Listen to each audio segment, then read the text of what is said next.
মাদককে না বলি সুন্দর ভবিষ্যৎ গড়ি। মাদককে না বলি সুন্দর ভবিষ্যৎ গড়ি। মাদককে না বলি সুন্দর ভবিষ্যৎ গড়ি। সমাজের যুব সমাজকে ধ্বংসের হাত থেকে রক্ষা করার জন্য, মাদকের মারাত্মক সবল থেকে রক্ষা করার জন্য আমাদের বাউনী জাগ্রত তরুণ সংঘ যুব সমাজকে নিয়ে আমরা বিভিন্নভাবে অভিযান পরিচালনা করি।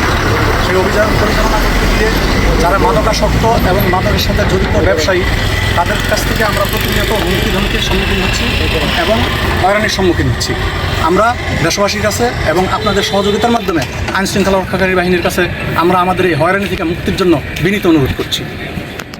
যারা মাদক ব্যবসা করেন, এখানে বাউনী বাজারে অবস্থিত, বাউনী বাজারের পশ্চিম পাশে মৃত কামাল হোসেনের ছেলে মোহাম্মদ সুমন মিয়ার দ্বারা আমরা হয়রানির শিকার হচ্ছি। আপাতত এলাকায় বর্তমানে সুমনই সক্রিয় ব্যবসায়ী। এলাকায় গরু চুরি, বিভিন্ন খারাপ কাজ, অনৈতিক কাজ, ইফটিজিং এসবের উৎপাদ বেড়ে যাওয়ায় আমরা এলাকার কিছু যুব সমাজ একত্রিত হয়ে এলাকার ময়মুরব্বী যারা আছে তাদের পরামর্শে আমরা একটা ক্লাব সংগঠন করি। সেটা হচ্ছে আমাদের এই বাউনী জাগ্রত তরুণ সংঘ। আমাদের ক্লাবের উদ্দেশ্য এলাকা থেকে যেন সকল খারাপ কাজ, আমরা তো আর আইন প্রশাসন না, আমাদের হাতে তো তেমন কিছু নাই, আমরা তার যতটুকু কমাইতে পারি এই চেষ্টা করতেছি।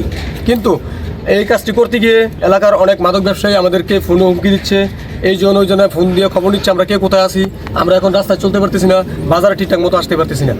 এখন আমরা আপনাদের কাছে, দেশবাসীর কাছে একটাই আবেদন যে আপনারা সবাই এই মাদকের বিরুদ্ধে আমাদেরকে সবাই সহযোগিতা করবেন এবং যে যেখানে থাকেন না কেন আমাদের এই মাদকের বিরুদ্ধে যদি আমাদের কোনো অবস্থানে যেতে হয় আমাদের পাশে থাকার জন্য আমি সকলকে অনুরোধ জানাচ্ছি। জাগ্রত তরুণ সংঘের মূল উদ্দেশ্য মাদককে না বলি সুন্দর ভবিষ্যৎ গড়ি।